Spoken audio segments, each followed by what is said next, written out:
you need to see Connor out of us before you do make that commitment? A goalie. Okay, that's fine. But I think clear communication on that would be good. Like he probably doesn't want to see big names changing teams, though the Oilers, I'm sure he's thinking, why can't we be Vegas? They chase every good player out there. Can we go get a good player?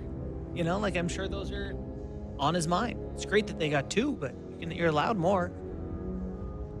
Is there a number of changes, or is there names out there that he'll like? What happens if you make a couple moves that he doesn't like, right? I also think you cannot let any player be the GM. You can't go full LeBron. No, I don't think so for sure, but that's just an internal thing between him, maybe an agent, a family member. But does he need to see significant changes before he's ready to sign on the dotted line, or is it just one change? Like, what does that look like? My money's on a 3-year deal. Doesn't that make sense? When? How many years? Like really? soon. When? Like soon. Like, I don't know, August. They add a player or two. He feels, or they get a goalie, and he goes, okay. Cup final 2 years in a row. Got a new goalie. Leon's here. We're obviously close. Take another crack at it, but I'm not signing up for 8 just yet. I think that's fair. Yeah. And also, like what the Sedins did it year by year, like you get to a point where these are like good players, and I'm coming back as long as things were competitive and the situation's good. Hold your owner accountable. Every day that goes by, Oiler fans, right? Justified. Yep. All right, let's get to the rest of this list. And the Bouchard thing too was interesting during that, where he was like, they wanted about how decisive he was about them signing Bouchard during his Yeah, that was interesting. Yeah, God, great. Bouchard's going to get his money. Like he is. Think he gets 10? Yeah, without a doubt, I think he gets 10. I think he's talented enough. The numbers support it, and Numbers sure do. he's in a good spot. Listen, I'm not sure. I'm not sure what he looks like away from Draisaitl or McDavid. He's on Anaheim. What is he? The Islanders. Honest question, is he Noah Dobson's 70-point season? Is he? Yeah, maybe.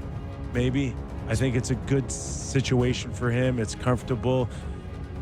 His offense meshes with McDavid's and Draisaitl. It's a good scenario, and I think they're going to be okay giving him 10 and a half. Yeah. That's just the going rate for top offensive talented players. Now, Dobson is on this list. I do, yeah, I know.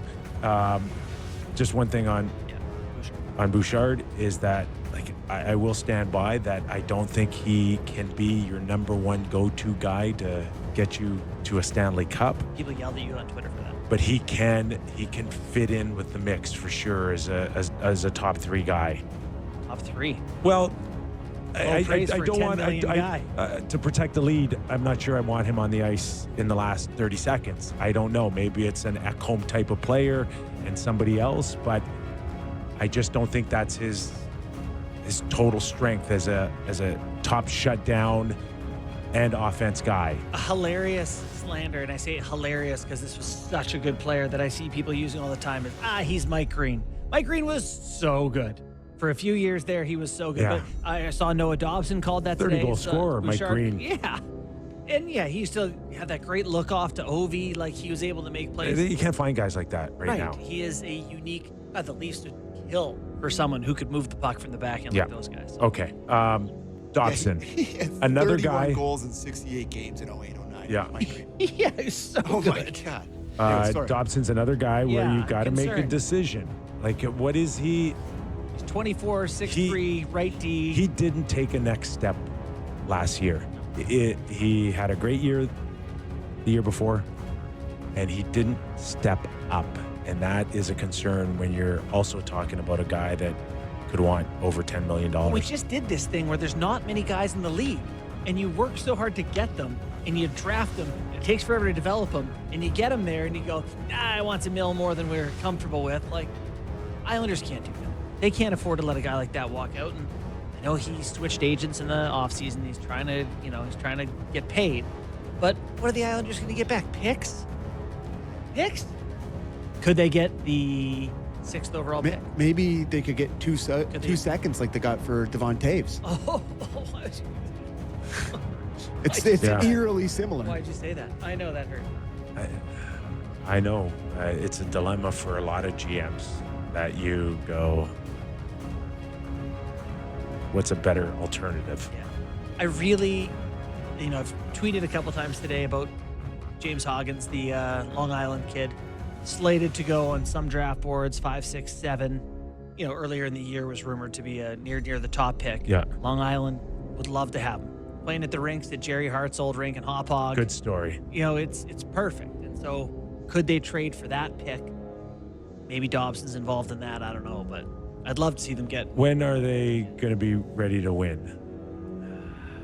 It's tough to see it real soon, isn't it? It is. So maybe there is a window where Yeah. you can not make that commitment to Dobson and move him on and take your assets. He's 24, right? It's Yeah. like he is a D-man. He'd be good for 10 years. Morgan Riley. Anything Let's different? see. He's just. It depends on how aggressive Braintree Living and the Leafs want to get in terms of finding alternatives, and how hard they push on Morgan to come to the conclusion that it's time to move on. Now, in our time doing this show, they've never pushed anyone. Not once has it happened. Not to my knowledge of being really aggressive. Yeah. Going to a guy with Yeah. the trade and saying, hey, Yeah. there's just no But I put Morgan in the same situation as Pettersson in Vancouver. It's like, okay, you've got this no move, that's fine, but that doesn't mean that we can't eventually come to the conclusion that it's just time to move on. You'd have to have a deal roughly in the bag. That's the Before way you go that's talk. the way it works. That Brad's out there and he's finding out who's interested in a puck-moving defenseman. And I know he hasn't had great years the last few years, but he is a legit 18, 20-minute guy. He is a minute muncher. He can skate the puck out. He can play on a power play. He's legit. He's legit. I think 7-5, he's not bad it's value. not, you're not getting killed by it.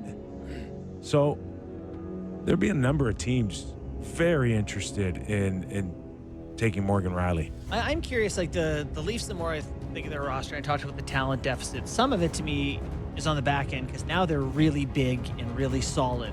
But it's like someone with a little bit of upside in the offense. Because Riley's supposed to be that, but he hasn't been that. So I don't know. Do I see Rasmus Anderson's name in here. Like a guy like Aaron Ekblad? I think that'd be fun. Yeah. Rasmus Anderson for the Calgary.